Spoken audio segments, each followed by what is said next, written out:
Alors on parle comme ça alors. Voilà, tranquillement. Non, donc je te disais que normalement, si tu as une commande précise pour un comédien, tu dois d'abord faire le moulage de sa tête, tu vois. Donc un moulage en plâtre. Alors ça, je sais pas si je pourrais te faire la démonstration parce qu'il faudrait que j'ai quelqu'un sous la main, mais je peux te montrer des moulages. Je vois comme ça se passe déjà, on l'a déjà effectué sûrement au théâtre. Oui, voilà, tu vois. Donc on prend l'empreinte voilà. De la personne précise. Voilà, tu prends l'empreinte négative, après tu coules le plâtre dedans pour avoir le positif. Et à partir de ce positif, je travaille sur le positif, moi, avec de l'argile, pour trouver le modèle de masque par rapport au personnage qui est demandé, tu vois.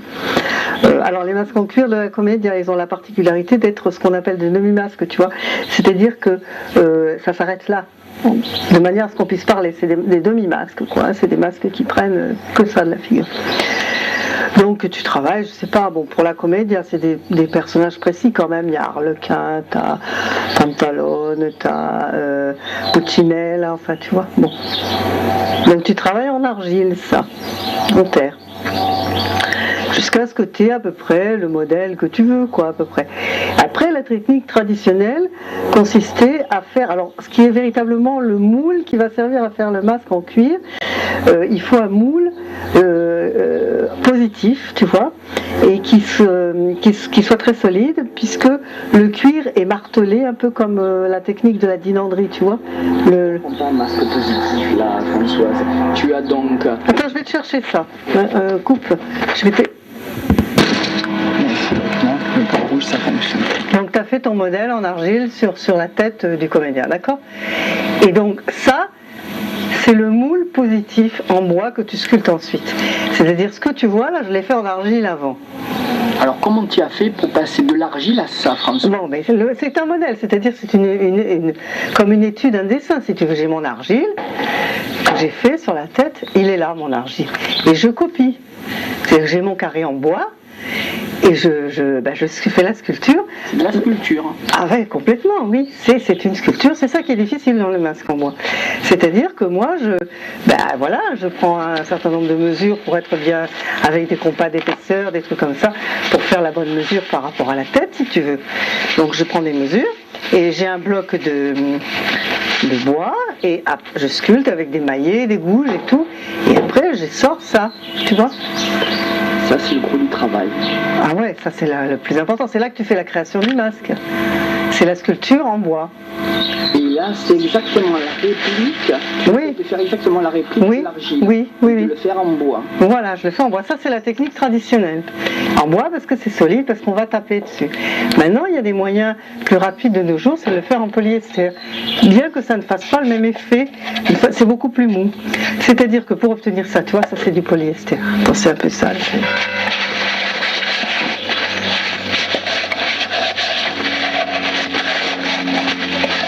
Polyester, tu sais, pour faire les coques de bateau, tout ça, tu connais le... Oui. Hein. Et ça, comment tu le fais alors? Alors là, c'est tout à fait différent, c'est des techniques de moulage. Donc ça, une fois que j'ai ma tête en argile, je refais la même chose que ce que j'avais fait sur la tête du comédien, c'est-à-dire que je prends l'empreinte de mon argile à ce moment-là. Tu me suis? Et je tire. À partir de cette empreinte-là, donc qui est en creux, négative. Attends, je te suis plus là. Moi, j'ai suivi quand il y avait l'empreinte positive. De l'argile, hein? De l'argile. Hein? Non, parce que là, ça c'est une technique, ça c'est la technique traditionnelle que je viens de t'expliquer en bois, d'accord? Maintenant, je t'explique une technique qui va plus vite, qui n'est pas traditionnelle. Au lieu de faire, j'ai mon modèle en argile de cette tête-là, si tu veux. Au lieu de la sculpter, c'est-à-dire de l'avoir en face et de refaire ma sculpture, hein, je prends le moulage de cette tête en argile. Tu me suis? C'est dessus. Dessus l'argile. Comme j'ai fait dessus là. J'ai un négatif. Et à l'intérieur de ce négatif, donc je te montrerai mieux ça parce que là il faut que je cherche, il faut que je nettoie et tout. Tu fais ce positif en polyester. Voilà, je fais le positif en polyester. J'ai compris. Armé, qui est très solide, que je monte sur une planchette. Tu verras pourquoi après, et qui va me servir donc de moule. C'est-à-dire que ça et ça a le même usage. Sauf que ça, je le fais plus rapidement. Alors, l'avantage, c'est que c'est plus rapide. L'inconvénient, c'est que à la fois, ça donne des volumes beaucoup plus mous, si tu veux, que dans le bois. Et l'autre désavantage qui est de taille, c'est que c'est des produits, c'est des poisons pour la santé, pour tout, quoi. Pour l'environnement, etc. Donc, il faut vraiment être pressé pour faire comme ça. Je préfère utiliser le bois, moi, quand je le faisais. Mais ça donne un côté plus mou dans le masque. Oui, je trouve. Je sais pas comment t'expliquer parce que ça, c'est un travail que tu fais à partir de la taille directe avec des gouges, des ciseaux, etc. Donc ça te donne une force que tu n'as pas là. Là, c'est un travail simplement de moulage, si tu veux. Tu n'enlèves pas de matière. Tu vois ce que je veux dire? C'est un truc un petit peu subtil, quoi. Peut-être que quelqu'un qui n'a pas l'habitude ne le sentira pas, mais moi, je le vois, quoi. Tu vois. Et après, par rapport au cuir. Alors ça, une fois que tu as ton moule, tu prends un morceau de cuir qui est en principe de la vachette, c'est du collet de vache qu'on utilise. Parce que c'est la partie la plus souple, la plus malléable de ce cuir-là. Et on l'utilise à tannage végétal parce qu'il reste justement malléable. Si on fait des tannages au chrome, c'est-à-dire des tannages comme on fait maintenant industriels, ça rend le cuir, il a plus de tenue, si tu veux. Et on a besoin d'avoir de la tenue. Est-ce que tu me suis? Compris. Alors, le tannage naturel, je vois pas qu'est-ce que c'est. Alors, tannage naturel, c'est un cuir qui est... Tanner la peau. Oui. L'assouplir. Oui, tanner la peau, c'est la rendre imputrescible, si tu veux. Tu sais, on tanne toujours la peau. Ça, c'est pas moi qui le fais. Moi, j'achète déjà fait. Pour la garder le plus longtemps possible, pour la conserver. Voilà. Et tu as deux systèmes. Tu as les systèmes tannage végétal, naturel, qui se fait à partir de tanins, de choses, des éléments naturels, si tu veux, des éléments végétaux. Et tu as des tannages chimiques, des tannages au chrome. Alors, ce qu'on fait maintenant, ce sont des tannages au chrome. Alors, ça rend la peau très souple, tellement souple qu'elle n'a plus de tenue. Ce qui n'est pas intéressant pour le masque en cuir. Le masque en cuir a besoin d'avoir une tenue une fois qu'il est fini, tu comprends? Donc, on prend ce cuir spécial, à tannage végétal, que je te montrerai, je te préparerai tout quand on fera le truc. Et on le laisse tremper dans l'eau. C'est un cuir épais.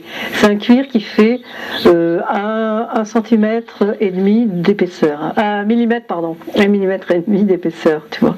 À peu près 1 mm, pas plus fin. On le laisse tremper dans l'eau. 1 heure, 2 heures, plus longtemps, c'est bien de le laisser toute la nuit par exemple. Donc il est mouillé ton cuir. Une fois qu'il est mouillé, tu le mets sur ton moule, tu vois, et tu le cloues tout autour, avec des petits clous à tapisserie, tu vois là, on le voit les petits trous. Tu cloues ton cuir donc sur ton... Ce qui explique que sur le polyester, comme tu ne peux pas enfoncer les clous, je soude moi mon machin en polyester sur une planche en bois pour pouvoir ensuite faire tenir mon cuir dessus, pour ne pas qu'il bouge quand il travaille. Et tu commences à le marteler avec des petits marteaux que je te montrerai, des petits maillets, et tu martèles ton cuir. Il faut lui faire épouser les aspérités. Voilà, c'est-à-dire que tu casses, d'abord tu commences avec un tout petit outil rond que je te montrerai, tu commences à casser les fibres, parce que le cuir, il y a des fibres dans tout tissu, là c'est en l'occurrence un tissu animal, il y a des fibres. Donc tu casses ces fibres, et ensuite tu le martèles. Et ce que tu vas voir, quand on fera le film, je te ferai la démonstration, de toute façon je ferai les gestes, je crois que c'est le mieux. Et tu verras à quel point c'est magique, quoi. Parce que ça, à force de taper, bon, tu tapes un moment quand même, ça prend complètement les formes. Et ça a un sens, ce cuir? Non, pas vraiment. Plus ou moins, mais tu peux le mettre dans n'importe quel sens, ça marche. Ça marche. Et une fois que tu as ça, qui est bien pris, après il reste surtout les finitions. Là, le plus gros du travail est fini, mais c'est encore long à faire. Tu le laisses sécher. Alors, pourquoi il a été accroché, évidemment, pour pas qu'il bouge, parce que tu comprends bien que si ça bouge, ça ne pourra pas épouser les formes correctement. Donc, séchage? Non, quand je l'ai martelé. Ah, d'accord. C'est pour ça qu'il est tenu avec Alors ensuite, donc je le laisse sécher. Alors ça prend, disons le lendemain, ça dépend s'il fait chaud. Il vaut mieux qu'il ne sèche pas trop vite.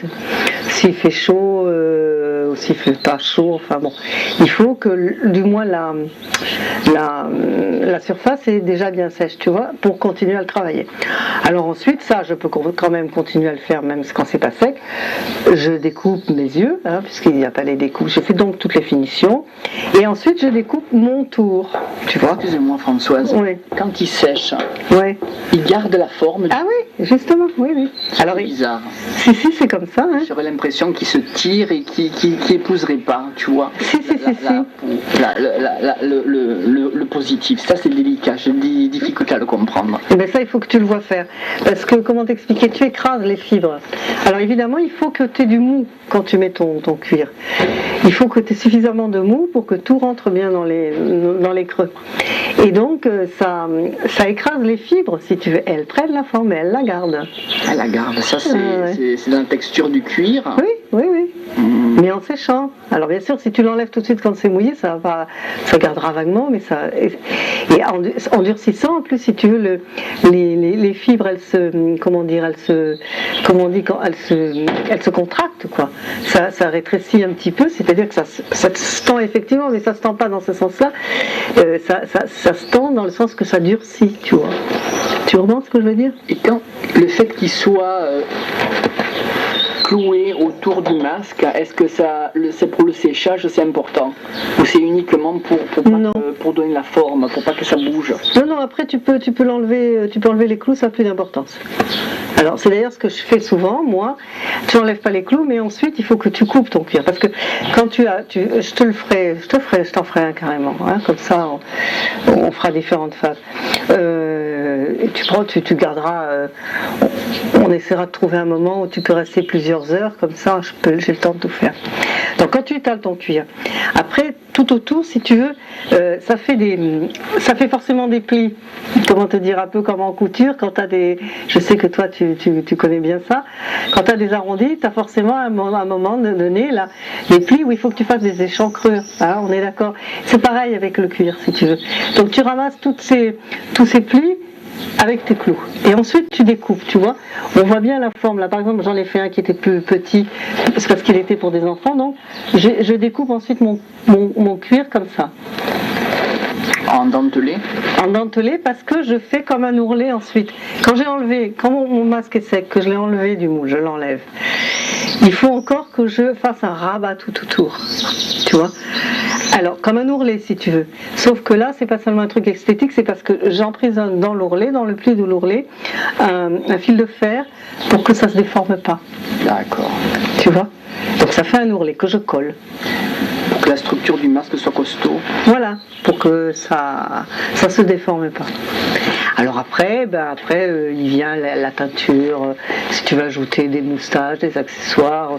Après on fait l'élastique, on coule l'élastique, on le double, moi je les double toujours. Et voilà, et tu as ton... C'est l'aspect technique. Oui. Et après dans l'aspect, comment te dire, un peu plus artistique entre guillemets, est-ce que tu mets des couleurs ou tu gardes naturel? La teinture, oui. Attends, je vais te montrer un masque est-ce que je l'ai là, qui est fait à partir de ce... C'est juste dans l'escalier, je vais le chercher, 30 secondes. Il a la couleur cuir naturel, tu vois ce que c'est, hein. Donc là il est teint, voilà, tu vois, ça c'est ce modèle. C'est la peau de vache. La peau de vache, du collet de vache, je te le montrerai. Voilà, tu vois. Donc il est teint, là celui-là il a beaucoup servi. Donc il est un peu usé, un peu vieux. Et donc là c'est un masque, comment te dire, personnalisé pour une personne, pour un acteur. Parce qu'il est à son visage, comme tu as fait, ou ça peut servir à plusieurs personnes? Celui-là il peut servir à plusieurs personnes, parce que c'est pas une commande spéciale. Celui-là je l'ai fait comme ça. Mais on peut aussi le faire pour une commande précise. Quelqu'un qui va dire je veux un masque comme ça pour moi, pour jouer telle pièce. Tu vois? Mais enfin c'est un peu standard aussi, hein. Voilà, alors là tu vois c'est la même chose, sauf que j'ai rajouté des poils. Et alors à l'intérieur c'est doublé, tu vois, il y a le rabat, tu peux voir comment c'est fait. Tu vois? Tu l'as doublé? Ah oui, je l'ai double. Ben moi je trouve que c'est mieux quand tu joues, c'est plus confortable. Parce que tu transpires. Et le fait d'avoir une doublure, c'est plus agréable pour la peau. Je les double, puis c'est plus joli. Parce que sinon, tu vois, voilà, tu as ça fait comme ça. Est-ce que pour un visage, Est-ce que c'est important que ça épouse facilement le visage, Françoise? Ah, ça n'épouse pas le visage, au contraire, si tu veux. Mais il ne faut pas que ça serre trop, il ne faut pas que ce soit trop grand. Bon, moi, c'est beaucoup trop grand pour moi, tu vois, par exemple. Mais il y a des questions d'écartement des yeux qui sont importantes. Même si c'est un truc standard, comme ça, il faut toujours voir, ouvrir les yeux en fonction de la personne. Alors, bon, si le masque est trop grand, tu peux rajouter un peu de mousse, tu vois, pour faire tenir. Il ne faut pas que ça te descende trop sur la bouche, tu ne peux plus parler. Enfin, voilà. Donc, après, c'est fini. Après, c'est fini. Quand ton masque est fini. Mais enfin, ça demande quand même du temps, hein, de faire tout ça. C'est pas symétrique, c'est asymétrique. Ah bon, tu trouves que c'est asymétrique? Non, un chouïa. Moi, François. Ouais, c'est moi, possible. je le vois qu'il est un chouïa asymétrique. Oui, mais c'est pas... C'est ça qui lui donne peut-être un peu plus d'humanité. Mais tu vois, moi, je le vois pas. Hein. Je le vois pas, parce que là, il est abîmé. Moi, je vois un peu le nez qui tourne un peu par là. Ah, oui, mais tu dois avoir raison. La paupière qui descend d'un chouïa. Ouais, c'est vrai. Hein. T'as l'œil, hein. Mais c'est pas voulu. C'est pas voulu. Ah, parce que ce que tu as souhaité, c'est de faire quelque chose de symétrique. Oui. Mais c'est un truc que j'ai fait il y a longtemps. Hein, oui, non, mais c'est pour ça. Non, c'est une question importante, Françoise. Oui. Est-ce qu'il vaudrait mieux rechercher quelque chose de symétrique, comme par exemple peut-être des masques en Inde ou des marionnettes? Tu sais que c'est vraiment symétrique. C'est ça qu'il faut rechercher? Bah, ça dépend du personnage. J'en ai qui sont complètement asymétriques, moi, de modèle. Celui-là, non, il n'était pas fait pour être asymétrique. Tu le vois un peu asymétrique. Mais à mon avis, quand même, toi, tu le vois parce que tu l'as devant les yeux, tu l'observes très bien. Je pense pas que c'est quand même des masques qui ne sont pas destinés à être sur un mur. C'est des masques qui sont destinés à bouger sur un visage. On n'observera pas ça. On me l'a jamais dit. Tu vois, tu es le premier à me dire ça. Donc, tu es très observateur. Je vois que le nez, il pense un peu de ce côté. Oui, mais tu vois, que la paupière descend un chouïa. Non, mais c'est vrai, moi je le vois aussi. Hein. C'est tout à fait logique. On peut pas... Si c'est un ordinateur, oui, ce serait. Non, mais c'est vrai que tu vois, là je le vois. C'est artisanal, c'est tout à fait logique. Je pourrais effectivement le remonter. Effectivement, je crois. Mais c'est vrai. Peut-être ça. Il vaut mieux le laisser comme ça. Ah oui, mais de toute façon, ça, depuis le temps qu'il est comme ça, il ne touchera pas. Voilà. Voilà, tu as en gros toutes les phases de fabrication de masques en cuir. Voilà. Je pense que même pour les ombres, pour la lumière, c'est plus intéressant qu'il soit artisanal. C'est-à-dire qu'il faut que ça accroche la lumière, un masque de théâtre. Parce que ce qui est important, c'est de voir les volumes, quoi. Si les rides, ils sont très exagérés parce qu'ils doivent. C'est un truc qui est destiné à être vu de loin, un masque de théâtre. Hein. Donc, et c'est ça à la fois exagéré et à la fois comment on dit, à la fois stylisé. Tu vois, il faut que ce soit stylisé. Il ne faut pas que ce soit réaliste. C'est jamais réaliste. Qu'est-ce que tu appelles stylisé? Stylisé, c'est ça caractérise un personnage. Oui, et puis c'est stylisé, comme par exemple ces rides. Tu vois jamais en vrai dans la vie, il n'y a jamais des rides comme ça. C'est un moment particulier, ça symbolise un aspect du personnage. Voilà, mais qui est en plus simplifié. T'as jamais deux grosses rides comme ça. Mais comment te dire? C'est ça, quoi, styliser les choses. Et les masques de la Commedia dell'arte, ils sont déterminés. Chaque pantalon, arlequin, c'est déjà spécifié, c'est le visage qu'il a, lui. Il y a par exemple, ça c'est un pantalon, mais c'est un aspect de pantalon. Pantalon, il peut avoir un nez comme ça.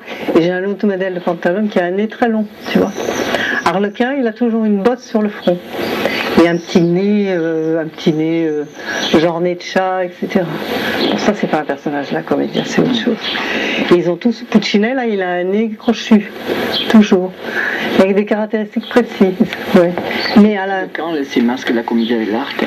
Ça date, je pense, du 16e, un truc comme ça. Hein. Ouais.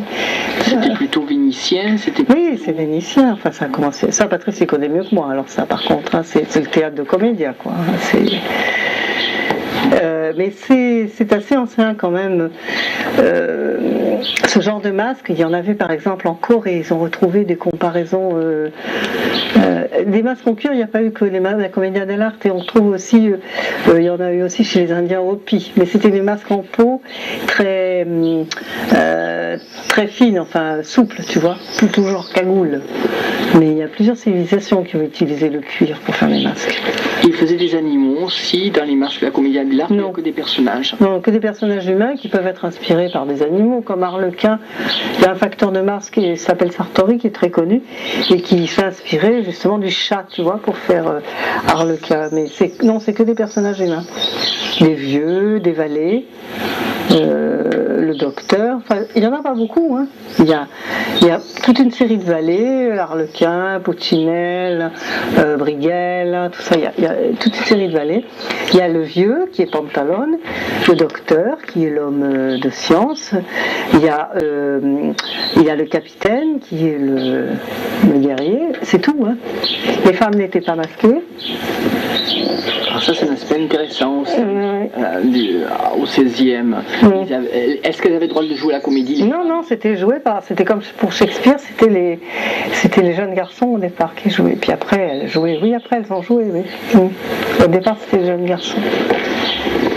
Bon, je crois que c'est intéressant de rester là que sur les masques. Ah bah oui, parce qu'après... Le côté, c'est vrai, c'est du jeu, mais aussi du costume. Ah oui, mais ça, moi, je sais pas. Ah non, moi, je connais pas. Les costumes, ça, je peux pas te dire. D'accord, mais c'est déjà très très bien. Enfin, si, j'ai des éléments, mais tu vas pas avoir des informations complètes, quoi. Non, mais c'est déjà très très bien. Puccini, là, par exemple, il a toujours un costume. Les valets de la Commedia dell'arte sont toujours habillés en blanc, avec une espèce de grande tunique, tu vois, et un pantalon large, blanc. Puccinella, il a toujours un chapeau comme ça. Il est comment ça s'appelle dans le sud de l'Italie. J'ai un trou. Non, c'est le nord. Il est napolitain, oui. Il est napolitain, Puccinella. Arlequin, au départ, par exemple, on le voit maintenant, Arlequin avec ce costume très beau, avec des losanges, toutes les couleurs. C'est un costume blanc, il a rapiécé. Voilà. Il n'a que des pièces. Voilà, ça tu le sais. Voilà, c'est ça. Ouais. Et c'est au 18e qu'ils ont mis ce truc baroque, très beau. Il n'était pas du tout comme ça. Etc. Bon, ils ont quand même des... Mais je les connais pas bien, moi, je suis pas puriste. Moi, je connais les masques, c'est tout. Hein. Je sais faire les masques, quoi, si tu veux. Voilà. C'est vrai, une dernière question, comme ça je sais pas après, est-ce que c'est dans l'Italie, c'est des petites provinces de l'Italie, ça symbolise la Commedia dell'arte, qu'est-ce que ça symbolise? L'esprit de l'Italie, c'est quoi? C'était un théâtre satirique, un théâtre de Tréteau, donc populaire.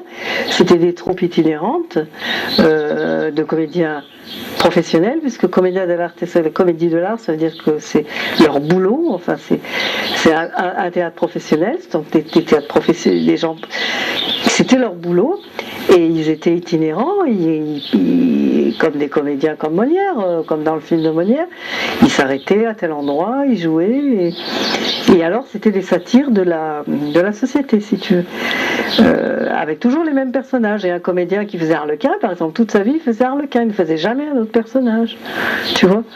Celui qui faisait Pantalone, il faisait que ça. Et alors, ils improvisaient à partir d'une trame, d'un canevas qu'on appelle, sur une histoire, et c'était une improvisation. Mais les personnages, ils avaient leurs caractéristiques propres, tu vois, avec leur répertoire de Lazzi, c'est-à-dire les apartés comiques, qui étaient toujours les mêmes, et ils improvisaient suivant l'actualité aussi, tu vois, l'actualité du coin. C'était plus moderne que nous maintenant, que les personnages d'un théâtre de nous. C'était pas moderne, c'était ancré dans le contemporain. Oui, mais parce que c'était ce qui se passait, comme Guignol, c'était comme ça aussi, hein, les théâtres de marionnettes. Je ne sais plus comment ça s'appelait ici, il y avait un théâtre célèbre avec des personnages célèbres, et le gars il s'informait quand il venait dans le village, itinérant aussi, des derniers potins, dernière actualité du village, et il le ressortait sous forme de satire dans ses spectacles. C'était pareil, hein, pour la comédie. Voilà, c'est tout. Alors aujourd'hui on est le 1-6 de l'an 2000 et on était chez Françoise Favaro et Patrick. Non, Françoise Malaval. Ah non, mais Favaro, je suis Madame Favaro, hein, quand même. D'accord, et Françoise Malaval, c'est mon nom de jeune fille. D'accord. Voilà. Et on est aujourd'hui ici à Malemort. À Malemort. Et merci beaucoup Françoise.